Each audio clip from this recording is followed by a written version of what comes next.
Ini gak iso rek. Semua revolusi horizontal akan menghasilkan kemudaratan. Tidak bisa, gak iso. Sing salah paham kakean, sing memfitnah kakean. Saiki potensi fitnah dengan medsos dan media model sekarang itu 100%. Dan kita sudah menjadi bangsa yang dalam Quran disebut la yakaduna yafqahuna qaulan, Pak Yai. Jadi suatu bangsa atau suatu masyarakat yang tidak ngerti diomongin apa saja, atau memang pura-pura tidak mengerti atau yang tidak mau mengerti. Jadi semua dipelesetkan, semua dibiaskan, semua dijadikan fitnah. Jadi kayak apa-apa saiki kejaba Allah gawe goro-goro. Nek Allah gak gawe goro-goro gak iso apa-apa. Gitu ya. Upama aku gawe pasukan, pasukanku yang kok dari 1000 kayak 50. Sing 150 dibagi sego ya ucul kabeh kan gitu. Jadi saya tidak punya rencana apa-apa yang sifatnya horizontal. Akan ada rencana-rencana macam-macam dari Jakarta dan dari beberapa tempat yang lain, tetapi saya tidak mau terlibat secara horizontal. Tapi saya mau ikut, mau mengistighosainya kepada Allah Subhanahu wa taala. Karena nek gak Gusti Allah melok-melok gak iso. Gitu loh. Dan sampai hari ini kita tidak punya pemimpin yang memenuhi syarat di bidang apapun. Bahkan kita ini sudah sibuk dengan dunia akademis dan ekspertasi, nanti prakteknya dalam pemerintahan juga tidak dipakai ekspertasi itu. Sing ahli banyu ngurusi lemah, sing ahli lemah ngurusi banyu, sing ahli kirik ngurusi wedhus, sing ahli wedhus ngurusi sapi, sing ahli sapi ngurusi tikus dan seterusnya. Tidak ada disiplin ekspertasi di dalam birokrasi dan demokrasi kita. Dan rakyat kita juga tidak punya daya apapun dan tidak punya pengetahuan apa untuk memilih apapun. Tak bisa. Katanya apa? Nek mengandalkan demokrasi wong arek-arek gak ro kabeh. Ono bupati ketangkep KPK dihukum 4 tahun, balik nang daerahnya dipilih meneh kok, jadi bupati meneh kok, terus ditangkep meneh, balik meneh, melok pilihan meneh, dipilih meneh kok. Ya apa? Ya apa katanya? Wong rakyat ya gak kapok. Sesaat lagi kita akan dengarkan Sinau Bareng bersama MH Ainun Najib atau dikenal dengan Cak Nun. Selamat mendengarkan. Jadi kalau mendengarkan beberapa ungkapan tadi ya, puncaknya adalah ketika menyimpulkan bahwa KPK kan ngomong, bahasanya kan wacana itu. Jadi karena apa? Karena kalau kita diskusi di Indonesia itu subjeknya tidak jelas. Saya ngomong kita itu sopo, gitu. Kita itu gak jelas. Kita tuh sangat abstrak, sangat longgar, sangat gamoh gitu loh, tidak jelas. Jadi yang kita butuhkan sekarang itu, kita lagi ya, revolusi maritim. Jadi revolusi di Indonesia tidak bisa dari bawah, harus dari atas. Makanya usul saya dulu, presiden siapapun dia harus revolusioner. Maksud saya dia harus bisa menggerakkan regedeg ya, sesuatu yang sifatnya revolusioner tetapi terkendali oleh kekuatan pemerintahan TNI dan Polri gitu loh. Tapi revolusioner, jadi misalnya sekarang revolusi maritim itu artinya efektivisasi segala urusan kemaritiman. Karena kesadaran kita mengenai hakikat tanah air dan Nusantara kita itu adalah keunggulan maritim kan gitu. Nah itu kita revolusikan dari segala segi.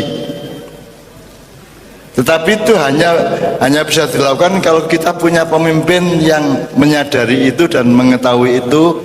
Terus dia punya kekuatan, dia punya kepandaian dan pengetahuan, tapi juga punya kebijaksanaan. Nah itu angel gitu. Oleh karena itu kita yang tidak berdaya itu paling enggak muga-muga Gusti Allah ngijabah awakmu oleh pemimpin sing apik. Karena sekarang kalau Anda melakukan itu dari bawah ya nggak iso. Saya pernah jatuhin Pak Harto, minta Pak Harto turun. Saya pernah naikin Gus Dur dan menampung Gus Dur ketika di impeachment oleh Pak Amin Rais dan MPR. Tapi saya sekarang tidak melakukan apapun kepada pemerintahan pusat karena saya tidak bisa menghitung dan menanggung multi efeknya. Aku biar gaya reformasi karo Cak Nur Kholis Majid, dadine kan taek ini kan gitu. Karena saya tidak bisa menghitung efeknya. Jadi sekarang saya tidak mampu dan tidak mau melakukan revolusi dari bawah. Itu hanya bisa Tuhan ikut berperan menentukan pemimpin Indonesia nanti akan orang yang memang dibutuhkan oleh masalah-masalah Indonesia. Menurut syukur arek maknya gitu. Jadi syaratnya harus mengetahui masalah secara persis, pinter berarti ya. Nomor loro harus kuat, dia punya dukungan komprehensif. Nomor tiga, dia sendiri harus punya kebijaksanaan karena saya kan kuat itu eksploitatif, begitu pinter ngapusi, tidak punya kebijaksanaan apapun. Padahal kan itu kan prinsip di dalam sila kita kan, musyawarah dengan apa, kebijaksanaan yang dia apa. Nah ya, jadi kita tuh ndak punya itu semua. Jadi aku saiki iki pokoke ndelok nang ngarep iki nek Gusti Allah gak melok-melok wis gak iso apa-apa rek awake dhewe. Jadi kita cuma menyiapkan anakku, ponakanku, putuku meneh-meneh iki muga-muga pilihane mek loro, kate ngiduk wong ta diduk wong. Pilihane kate menindas apa ditindas. Nah, gak mungkin kita milih ditindas. Pasti kok anak-anakku iso melok menindas iki kok nek ngene carane. Oleh karena itu tahun 2024 ini penting. Nah, yang penting itu maksud saya tidak ngomong politis, saya ngomong kira-kira Allah itu akan membuat ketentuan apa menjelang dan pada tahun 2024 menurut saya. Oleh karena itu di Ma'iyah kita melakukan kekhusukan tertentu agar supaya Allah menolong kita semua, karena tanpa itu tidak bisa. Ini gak iso rek. Semua revolusi horizontal akan menghasilkan kemudaratan, tidak bisa, gak iso. Sing salah paham kakean, sing memfitnah kakean. Saiki potensi fitnah dengan medsos dan media model sekarang itu 100%. Dan kita sudah menjadi bangsa yang dalam Quran disebut la yakaduna yafqahuna qaulan, Pak Yai. Jadi suatu bangsa atau suatu masyarakat yang tidak ngerti diomongin apa saja, atau memang pura-pura tidak mengerti atau yang tidak mau mengerti. Jadi semua dipelesetkan, semua dibiaskan, semua dijadikan fitnah. Jadi kayak sopo-opo saiki kejaba Allah gawe goro-goro. Nek Allah gak gawe goro-goro gak iso apa-apa. Gitu ya. Upamaku nggak pasukanku yang kok dari 1000 kayak 50, sing 150 dibagi sego ya ucul kabeh kan gitu. Jadi saya tidak punya rencana apa-apa yang sifatnya horizontal. Akan ada rencana-rencana macam-macam dari Jakarta dan dari beberapa tempat yang lain, tetapi saya tidak mau terlibat secara horizontal. Tapi saya mau ikut, mau mengistighosainya kepada Allah Subhanahu wa taala. Karena nek gak Gusti Allah melok-melok gak iso. Gitu loh. Dan yang Anda harapkan tadi, cita-cita ke depan tadi itu hanya bisa dilakukan kalau kita mendapat pemimpin yang memenuhi syarat. Dan sampai hari ini kita tidak punya pemimpin yang memenuhi syarat di bidang apapun. Bahkan kita ini sudah sibuk dengan dunia akademis dan ekspektasi, nanti prakteknya dalam pemerintahan juga tidak dipakai ekspektasi itu. Sing ahli banyu ngurusi lemah, sing ahli lemah ngurusi banyu, sing ahli kirik ngurusi wedhus, sing ahli wedhus ngurusi sapi, sing ahli sapi ngurusi tikus dan seterusnya. Tidak ada disiplin ekspektasi di dalam birokrasi dan demokrasi kita. Dan rakyat kita juga tidak punya daya apapun dan tidak punya pengetahuan apa untuk memilih apapun. Awesa, katanya apa? Nek mengandalkan demokrasi wong arek-arek gak ro kabeh. Ono bupati ketangkep KPK dihukum 4 tahun, balik nang daerahnya dipilih meneh kok, jadi bupati meneh kok, terus ditangkep meneh, balik meneh, melok pilihan meneh, dipilih meneh kok. Ya apa? Ya apa katanya? Wong rakyat ya gak kapok-kapok. Gitu ya. Senengane gandangan naik, gandangan kapal keruk taline kenceng. Wah. Suka ngantuk taline kenceng.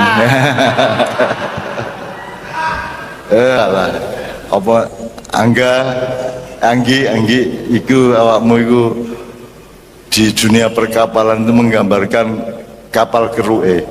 Ono kapal pesiar, ono ini kapal keruk. Kapal keruk taline kenceng, suka ngantuk taline kenceng. Enak Surabaya iku rek. Surabaya itu pegas budayanya, Pak. Pegas itu artinya mentul-mentul itu gampang, gak gampang pecah, gak gampang legrek gitu. Justru karena itu mereka yang paling potensial untuk revolusi, karena tidak akan mengakibatkan bumerang-bumerang yang terlalu membahayakan gitu ya. Kalau Jogja mungkin terlalu halus dan terlalu kaku gitu ya. Kalau Surabaya kan pegas apa ya, mentul-mentul lah. Iya, ya kayak Anggi lah.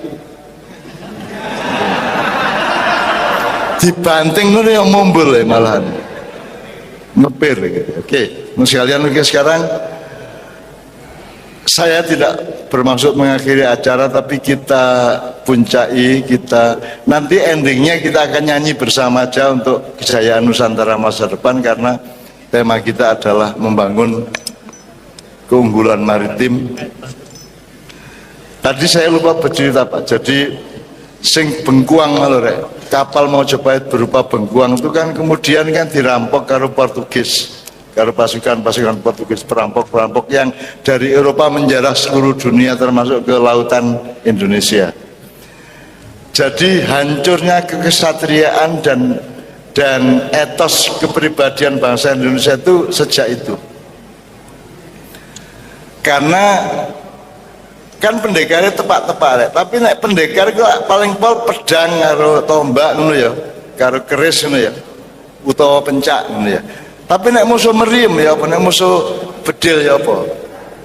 Nah, Pak tentara Majapahit yang mengawal kapal Bengkuang untuk mengangkut rempah-rempah ke luar negeri itu dirampok oleh Portugis. Masih kuat ya apa, tentarane sakti ya apa, masih duwe aji lembu sekilan, masih duwe keris sanggala, tapi nek dibedil dimeriem ya tetap kalah. Akhirnya mereka berpikir jane sing jantan iku ya apa, urip sing satria iku ya apa. Kan kalau pakai meriem kok gak satria to, Dik. Nek kon gelut ya gelut, gak bandem. Nek arek bandem apa nyawat boto ta watu kan berarti gak jantan itu. Nah, etos kejantanan itu hancur setelah munculnya Portugis, kapal-kapal Portugis merampok kapal-kapal Majapahit. Karena tentara-tentara Majapahit kemudian berpikir janjane urip ya apa sih? Aku wis saktine kaya ngene tapi dibedil teko doan ya mate kan gitu. Akhirnya mereka menomorduakan kesatria, menomorduakan etos kekesatriaan kan gitu. Akhirnya lama-lama urusannya bukan kekuatan pribadi lagi, urusannya adalah kekuatan militer kan gitu. Nah, sejak itu kemudian kita berguguran, kita kehilangan berbagai macam etos dan prinsip-prinsip kebudayaan kita gitu. Nah, sekarang kita harus bangun kembali. Kita harus bangun kembali. Jadi kalian harus kritis terhadap globalisasi, terhadap renaissance dulu, terhadap nilai-nilai konspirasi internasional segala macam. Kenapa ibu kota mau dipindah segala macam? Saiki lah TNI wis gampangane wis ndak berdaya. Islam ya wis gak berdaya di Indonesia mergo dipateni dhewe karo wong Islam gitu. Sekarang tinggal kekuatan yang mengkhawatirkan itu kekuatan Jawa. Nah, untuk menghancurkan kekuatan Jawa secara bertahap itu caranya adalah nomor 1, ibu kota dipindah ke Kalimantan. maka kekuatan Jawa akan dengan sendirinya kehilangan intensitas dan dialektika budaya politik di antara mereka, kan gitu.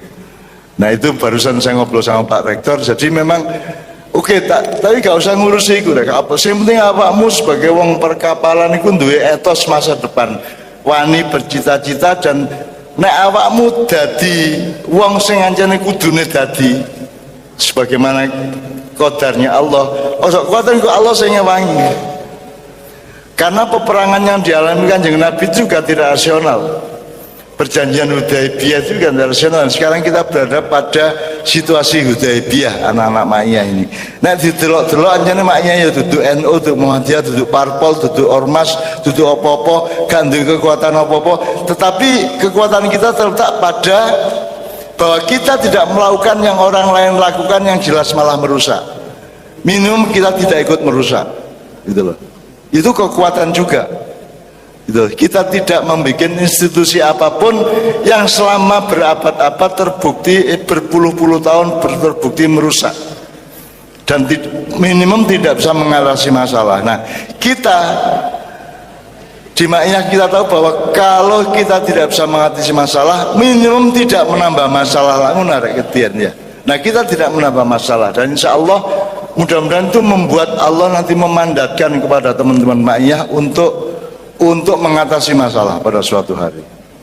Aku ngenteni dino di mana nanti ono wong gede sing ndelosor ning ngarepku. Tak enteni hari itu. Ndelosor ning ngarepku njaluk sepuro karo njaluk bimbingan. Aku gak ngomong sapa iku jenenge ya, tapi pokoknya kira-kira iku tak enteni gitu ya. Aku gak ngarani iku akan terjadi, tapi nek ndelok rumuse qada dan qadar ngono iku. Wong Indonesia itu nek wis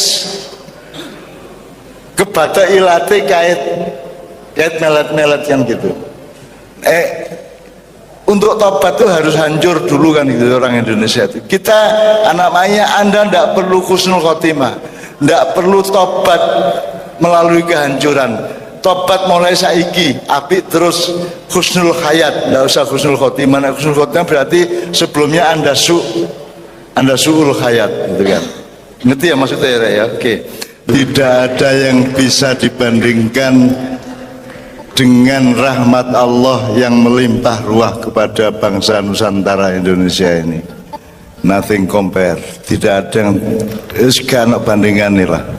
Kita itu luar biasa diberi rahmat oleh Allah. Mulane saya kira kita mengingatkan yang paling prinsip dua hal. Pertama, pokoknya nandur. Jadi kayak aku mang cerita, kon nandur ngecek jagung, ndeleh wene jagung, kemudian kon gak perlu nyukul no jagung toh, kon gak perlu ngodot pohon jagung, mari ngono gak perlu nguwah no jagung, kamu nandur tok, ngecek tok. Jadi untuk masa depan Indonesia dari perkapalan dari PPNS ini, mohon Anda mencari apa yang bisa Anda tanam. Pertama di dalam diri Anda, kedua di dalam lingkungan yang terkait dengan tugas kemaritiman Anda. Pokoknya ojo khawatir, nanduro rek, kejiko nanduro, engko Gusti Allah sing ngodot, malaikat sing ngodot sampai Allah. Mudah-mudahan tahun 2040 nanti sudah berbuah baik hasil perjuangan Anda. Dan mudah-mudahan di antara sekarang sampai tahun itu nanti ada dinamika kepemimpinan yang Allah mengabulkan apa yang kita perlukan. Ngono ya rek ya. Anjene saya kayak sopo pawe di lumpuh kayak sopo pawe pokoknya tidak berdaya. Dan tidak apa-apa manusia tidak berdaya, kan hakikatnya memang tidak berdaya. Yang berdaya hanya Allah Subhanahu wa taala. La haula wala quwata illa billah. Itu satu mulut. Tetapi justru karena kita tidak berdaya itu, maka kita tidak boleh berhenti untuk berjuang. Karena semua yang dialami Rasulullah itu sebenarnya juga ketidakberdayaan. Misalnya perang Badar itu juga sangat tidak berdaya, jumlah pasukannya, maintenance perangnya, peralatannya. Tapi Rasulullah berani memberi prinsip innamatun soru nawatur kamu nawatur zaku nabi do'afaikum. Rasulullah nekat menjanjikan kemenangan kepada pasukan Islam yang jumlahnya kalah jauh, mek 113 melawan 1200 kira-kira. Tapi Rasulullah menjanjikan kemenangan, dan itu dia setengah memfitah komplit Allah. Tapi kemudian kemudian Rasulullah matur kepada Allah, ilam yakun bika alaya ghadabun fala ubali. Kan pasukan Islam dikasih tahu, pokoknya engkau insya Allah kon ditolong Gusti Allah, kon kok menang rek, kon kok menang ya. Asal niatmu digawe nolong sing lemah.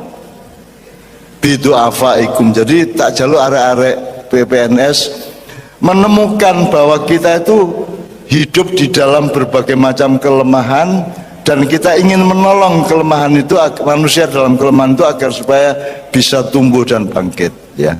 Kalau niatmu itu bidu afaikum seperti itu, insya Allah Allah yang akan membuat menang perang Badar itu. Dan Anda harus punya kenekatan seperti Rasulullah yang mengatakan illam yakun bika alayya ghadabun fala ubali. Jadi Rasulullah merasa bersalah kepada Allah bahwa dia menjanjikan kemenangan, tapi Rasulullah mengatakan, pokoknya Gusti Allah kula niki angger sampean mboten muring-muring ten kula nganut kalah ta menang monggo. Hancur napa jaya matek ta urip kula nganut, sing penting sampean pun muring-muring kalih kula. Nah, jadi itu merupakan setup atau mindset dari jiwa kita juga. Kita itu ndak apa-apa, Mas. Terpuruk enggak apa-apa, menderita enggak apa-apa. Saya sangat menderita, saya sangat ditindas, saya sangat dibully, saya sangat dielek-elek di medsos, di YouTube dan seterusnya. Enggak masalah saya, itu enggak masalah. Asal Allah enggak marah kepada saya. Kalau Anda punya jiwa seperti itu, maka buktinya kepada Rasulullah dulu Allah lantas menolong. Sing kudune gak iso menang dadi iso menang. Dan saya yakin kita sekarang berada di dalam situasi perang Badar yang panjang seperti itu, dan tak jaluk arek-arek betul menjadi pasukan Islam yang jalan kaki dari Madinah ke Lembah Badar sekitar 123 kilometer ya. Dan ojo sambat rek, ojo sambat, pokoknya ben bengi terus awakmu istiqomah njaluk petunjuk Allah, dan pagi-pagi langsung sholat subuh, langsung ngaji, langsung sinau, langsung kerja keras. Sampai kesel turumu mergo awakmu turu sejati, tidur sejati, bukan turu karena ingin tidur, tapi tidurmu tidur sejati sesuai dengan hakikat badan dan jiwamu. Amin ya rabbal. Nomor 2, saya tadi bilang sama Pak Rektor, saya kira PPNS perlu forum-forum setengah ekstrakurikuler semacam ini, bisa mendatangkan berbagai macam pakar atau ekspor dari bidang kemaritiman, laut, sungai, Mojopahit dan seterusnya. Saya kira saya juga bisa menyumbangkan sejumlah orang untuk bicara Mojopahit dan seterusnya, supaya Anda tidak hanya terbatas pada kurikulum formal, tapi Anda memiliki cakrawala, memiliki memiliki horizon yang seluas-luasnya, karena masa depan kita juga masa depan yang sangat panjang dan sangat luas, dan Anda harus siap dengan jiwa besar, dengan akal yang sehat, dengan kecerdasan yang prima, serta dengan kerendahan hati kepada Allah terus menerus. Amin ya rabbal alamin. Sekarang mikrofonnya dibagi Imam. Kita sekarang bergembira gak mergo senang-senang, tapi mensyukuri nikmat Allah yang nothing compared to you kepada Republik Nusantara Raya kita ini, gitu ya. Jadi ini ada satu medley untuk merayakan Nusantara awalnya apa? Bali ya? Bali. Ya oke. Jadi teman-teman sekalian, Kiai Kanjeng ini kelihatannya cuma grup musik, cuman mungkin tidak banyak orang berpikir ya, musik itu ada 4 macam rek. Ono musik untuk estetika, ada musik untuk kesenian, di atas lagi ada musik untuk kebudayaan. Jadi perhitungan aransemennya itu berdasarkan dialektika kebudayaan masyarakat. Terus yang keempat ada musik peradaban. Jadi Kiai Kanjeng ini sebenarnya memberi tuntunan atau memberi panduan atau memberi rekomendasi ini loh, gawe Indonesia itu.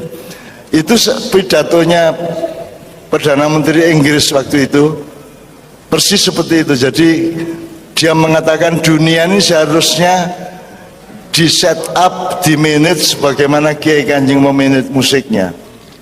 Jadi nggak omong besar mengenai pluralisme, tapi juga bisa memanage. Jadi Kita Indonesia ini tidak anti Barat, tidak anti Arab, tidak anti apa-apa, tapi kita bisa angon gitu ya. Kabeh iku dingon didadekno kemaslahatan dan mamayu hayuning bawono. Kita sudah punya mamayu hayuning bawono kok nggawe sing aneh-aneh kan gitu.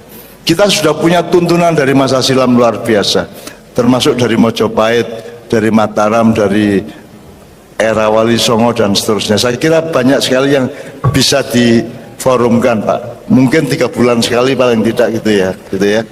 Nanti kita bisa kontak habis ini. Saya tak sumbang wong lah. Sebenarnya saya kesini ingin membawa ada seorang ahli Jawa, ya.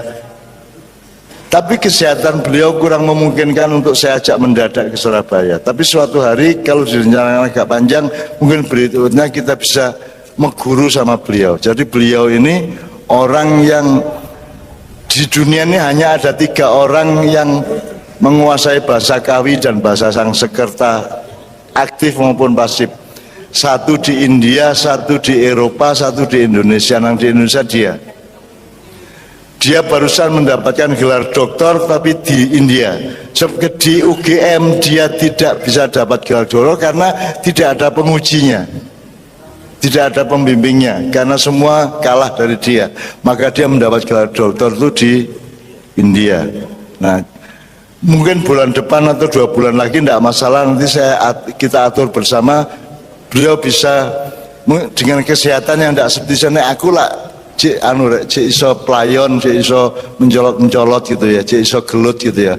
Nek Mas Manu itu yang saya sebutin tadi itu orangnya agak kurang sehat, agak kurang lemah, jadi agak lebih pelan ngomongnya. Tapi kita harus mengguru dan harus menggali sebanyak-banyaknya dari dia, karena dia bisa menjelaskan sangat banyak hal, termasuk ekosofi tadi itu lahir dari Mas Manu ini, dari Pak Manu Jayatmaja ini. Jadi selama ini saya juga tidak berpikir mengenai perspektif ekosofi. Kita ngerti kan ekosistem sama ekologi. Ekosofi itu luar biasa. Jadi itu penemuan dalam diskusi kemarin di Sanggar Maiyah di Jogja itu ya. Nah, kalau 2 bulan lagi misalnya bisa didatangkan ke sini, saya akan ikut mengawal dan seterusnya. Saya kira asal tempatnya mungkin lebih kecil gitu ya. Lebih kecil tapi lebih suara tidak berdengung-dengung ya. Ya, itu saya kira kita bisa mengguru banyak. Wis takono bab Jawa apa ae.